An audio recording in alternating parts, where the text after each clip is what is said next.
रख हौसला वो मंजर भी आएगा, प्यासे के पास चलकर समंदर भी आएगा।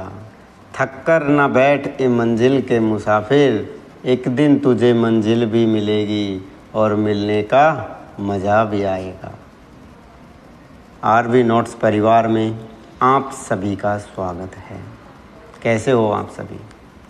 जल्दी से वीडियो को लाइक कर दो, अपने दोस्तों तक शेयर कर दो और चैनल को सब्सक्राइब कर लो। जो भी भाई ग्रुप डी की तैयारी कर रहे हैं, इस बार भाई साहब ग्रुप डी आपकी होने वाली है। आपके घर में जॉब आने वाली है, नौकरी आने वाली है भाई, रेलवे में नौकरी। मेरे बहुत से दोस्तों का ये कहना है कि सर ग्रुप डी की तैयारी तो करना चाहते हैं मगर साला समझ नहीं आ रहा तैयारी करे कैसे, कहाँ से पढ़े, हमें तो कुछ आता ही नहीं है। फॉर्म तो डाल दिया लेकिन हमें कुछ आता नहीं है। और सब लोग बोलते हैं बस ऐसे ही घूमते हो भाई, कुछ करते धरते हो नहीं।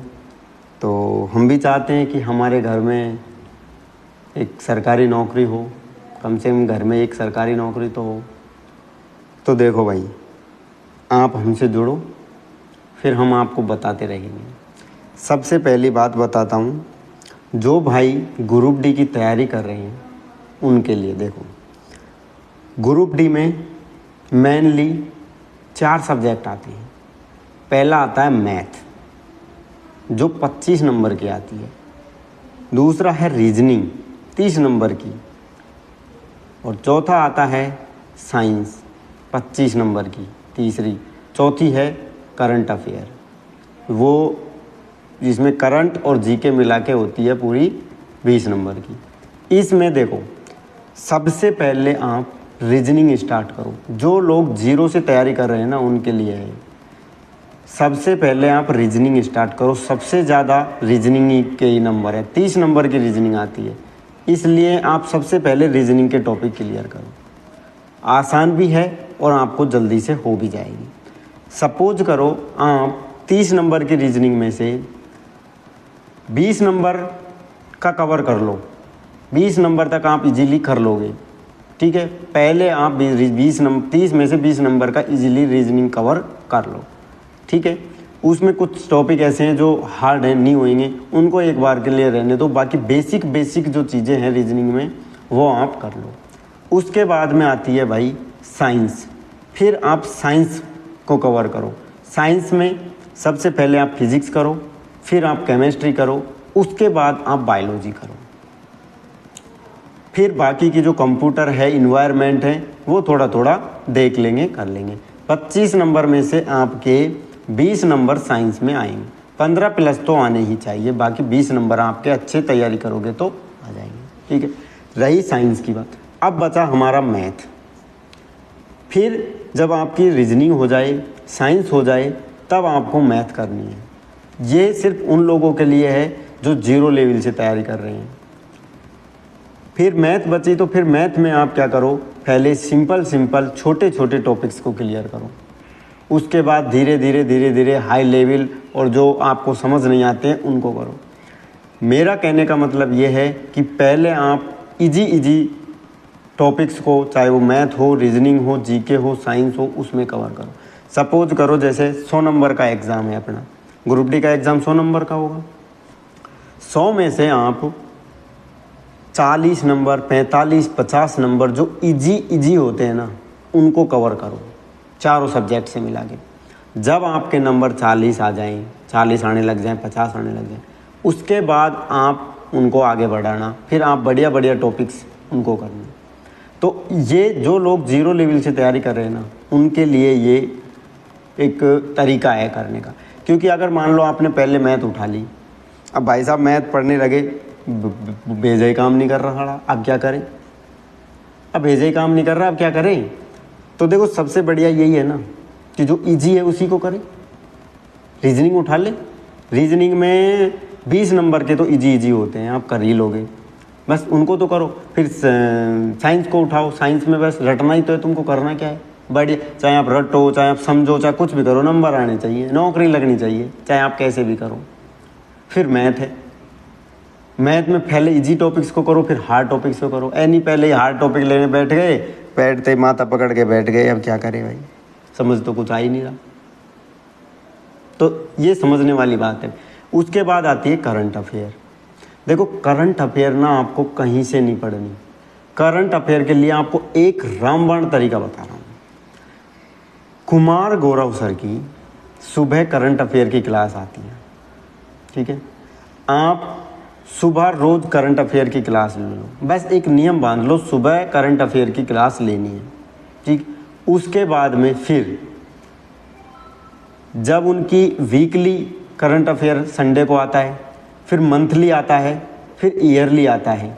उसके अलावा स्टैटिक जीके के कुछ टॉपिक्स भी उनके वो कराते रहते हैं, जैसे 7 फेरों की सीरीज है। बस 20 नंबर का जो आप कर रहे हो ना, 20 नंबर का जर्नल अवेयरनेस, उससे बाहर कुछ नहीं है, उससे ज़्यादा आपको पढ़ना भी नहीं है। कुमार गौरव सर है ना, उनकी क्लासें लो, 7 फेरों की क्लास है ना, उनके 4 से 5 सीरीज़ हो गई 7 फेरों की, लगभग 40 से 45 क्लासेज यूट्यूब पे पड़ी हुई है, उनको देख लो। रोज़ करंट अफेयर की लो, मंथली लो, ईयरली लो।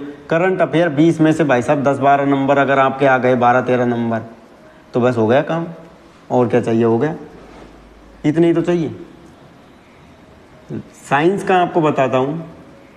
साइंस के लिए आप हमारे इस चैनल से जुड़ो, आरवी नोट से। हम इसमें आपको पॉइंट टू पॉइंट सारी चीज़ें करवाएंगे, जो भी हम करवाते हैं उनके नोट्स बनाओ।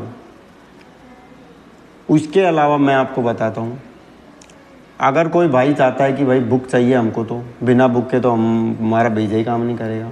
तो देखो स्पीडी की बुक आती है, स्पीडी की, करंट की भी आती है और साइंस की भी आती है, जीके की भी आती है। जीके साइंस के लिए बता रहा हूँ, जीके साइंस स्पीडी की बुक आती है, जिसमें क्या है, प्रीवियस ईयर में जो क्वेश्चन आए हुए हैं रेलवे एग्ज़ाम्स में वो दे रखे हैं। करंट अफेयर की भी आती है, तो करंट अफेयर की और जीके की, साइंस की आप स्पीडी की बुक भी ला सकते हो। छोटी सी बुक आती है, कोई बड़ी नहीं है।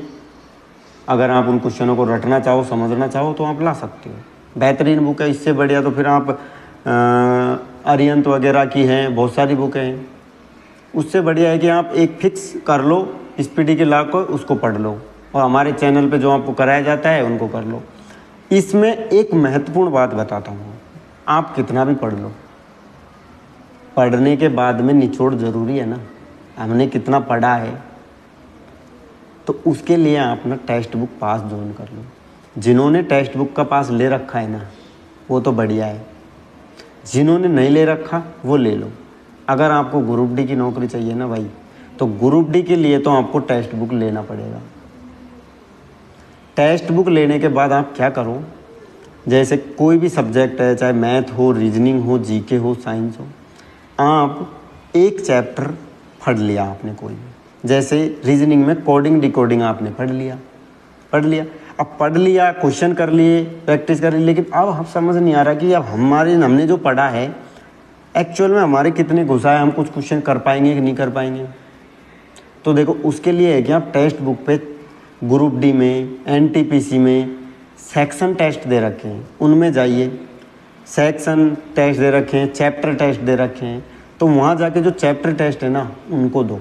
जैसे कोडिंग डिकोडिंग का है, आपने कोडिंग डिकोडिंग पूरी कंप्लीट पढ़ ली, उसके बाद में चैप्टर टेस्ट दो कोडिंग डिकोडिंग का। लो भाई, उसमें जाके देखो कि आपके नंबर कितने आ रहे हैं। अगर आपके नंबर उसमें जैसे 10 क्वेश्चन है, 10 में से अगर आपने 7 क्वेश्चन 8 क्वेश्चन कर लिए, तो समझ लो आप ठीक ठाक पोजीशन पे हो। लेकिन अगर आपके नंबर 5 से कम आ रहे हैं, तो आपको और मेहनत करने की ज़रूरत है। तो आप देख लो, इस तरह से हर टॉपिक को पढ़ो, टेक्स्ट बुक पास, टेक्स्ट बुक पे जाके चैप्टर टेस्ट दो, पढ़ो चैप्टर टेस्ट दो, पढ़ो चैप्टर टेस्ट दो। उसके अलावा वीक में एक बार फुल टेस्ट भी देना, वीक में एक बार फुल टेस्ट देना, ताकि समझ सके कि भाई पेपर आएगा कैसे। उस पर आपको प्रीवियस ईयर में जितने भी क्वेश्चन आए हुए हैं ना, वो सारे दे रखे हैं। प्रीवियस ईयर में जितने पेपर आए हुए हैं सारे पेपर दे रखे हैं। अब आप जाके दोगे, तो है नहीं कि पेपर का लेवल अचानक बहुत बदल जाएगा। ज़्यादा से ज़्यादा 10-20% इधर उधर हो सकता है, बाकी 80% पेपर वो ही आता है जो प्रीवियस ईयर में आया हुआ है। इसलिए प्रीवियस ईयर की प्रैक्टिस बहुत ज़्यादा ज़रूरी है। अगर आपको सिलेक्शन चाहिए ना, इस बार सिलेक्शन चाहिए, तो भाई साहब प्रीवियस ईयर के टेस्ट आपको लगाने पड़ेंगे, वो भी ईमानदारी से। यानी कि टीप टाप के लगा लिए, मोबाइल में खोल के देख के लगा लिए, नहीं। सिलेक्शन ईमानदारी से होता है, सिलेक्शन चाहिए ईमानदारी से। होगा सिलेक्शन भाई, मैं कह रहा हूँ सिलेक्शन होगा। आप दो, पढ़ो टेस्ट दो, पढ़ो टेस्ट दो, मैं देखता हूँ सिलेक्शन कैसे नहीं हुई। और हमसे जुड़ते रहो, जब तक आपका सिलेक्शन नहीं होगा तब तक हम आपके साथ हैं। जय श्री राम।